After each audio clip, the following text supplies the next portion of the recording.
Hello, everyone. So, today I will be discussing and just having a little talk on family systems theory, along with how change is implemented within a family system. And I think the first thing to kind of define and bring up into topic is that families are interdependent. That means that they rely and are influenced by each other. So, one individual in a family is influenced by another individual in a family. And that's where most problems arise from within a family unit because one individual is constantly having relationships and transactions and communications with another, and whenever problems arise with one, usually the tension and stressors will release to the other. So the question that we have to ask ourselves is, how can change really be obtained within the family unit? And I think that the first thing that we have to look at is families have to have rules and families have to have roles. And as they have those rules and roles, they act as a thermostat in order to maintain homeostasis. So, for instance, say we have a 3-year-old and there's a rule in the house that the 3-year-old is not allowed to draw on the walls with crayons, but he or she does it anyway. Well, all of a sudden there's this new tension and this new trigger in the air, but whenever that child learns the rule and learns the role, it helps to maintain that homeostasis and maintain peace in the household instead of, you know, emotions flying high because she drew on the walls and everyone knows that you can't draw on the walls. And it's just we're having to remember that if change affects one member of the family, it really affects the whole entire family.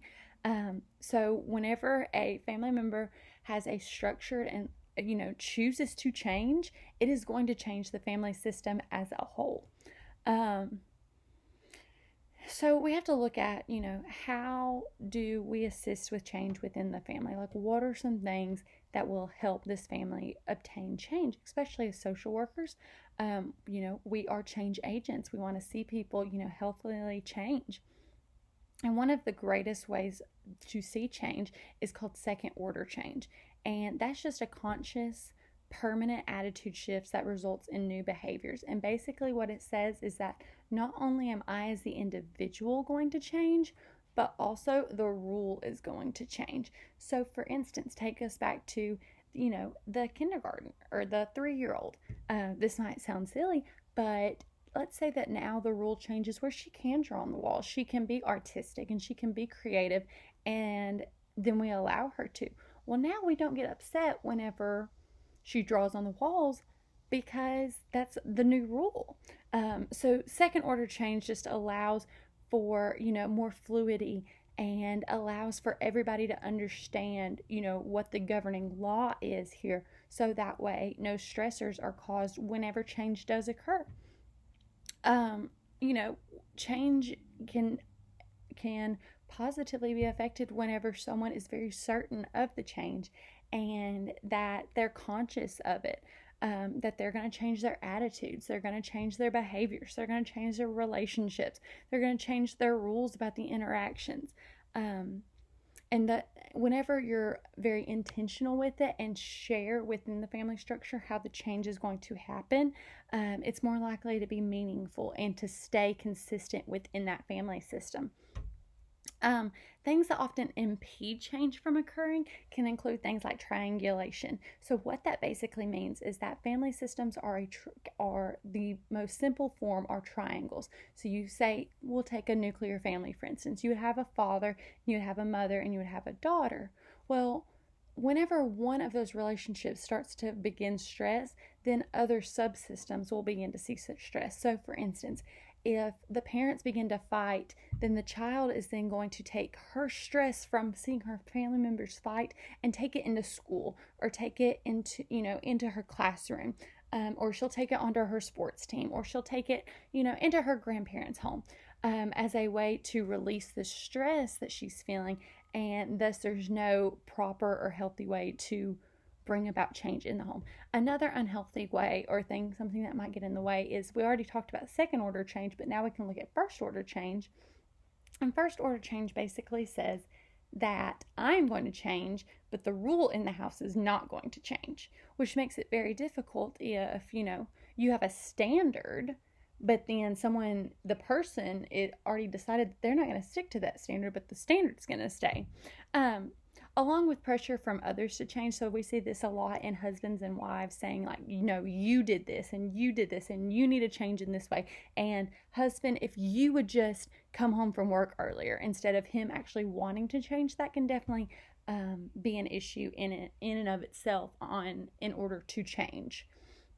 So, in my own personal experience in the field, I have been a school social worker for a little while at this point, and I had a family who would not bring their daughter to school, or would always had a numerous amount of check-ins, would bring her in late, and come to find out, the mother worked throughout the night, and then she would always come home around 5:30 in the morning, and she would fall asleep around 6 before it was time to bring her daughter to school at 7:30. She would just fall asleep because she'd been working all night.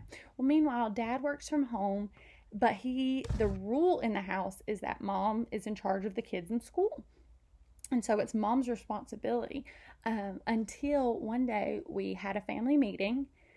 And so, their barriers were that they had this rule and role that mom brings the kids to school, and mom is responsible for education in the family, and so on and so forth. Well, eventually we had a meeting with mom, dad, and the teachers, and myself, and the dad finally kind of opened up his eyes and realized, no, I need to help out here.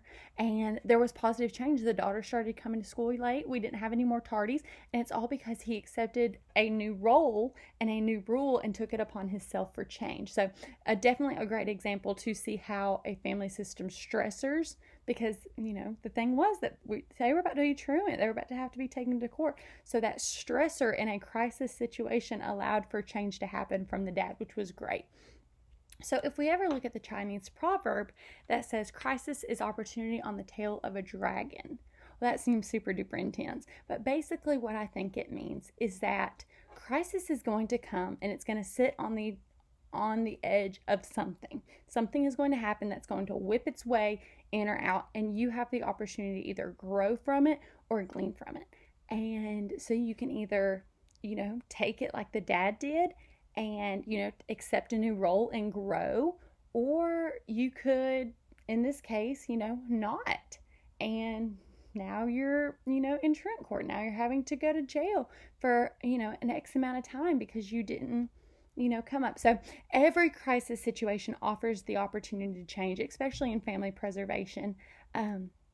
As we think of, parents coming into crisis situations whenever family preservation and CPS comes into stay. Are you willing to change in this moment? And that's what we have to ask our families is, are you willing to change? Are you willing to do whatever you have to do to make this right and to maintain that homeostasis that we talked about at the beginning?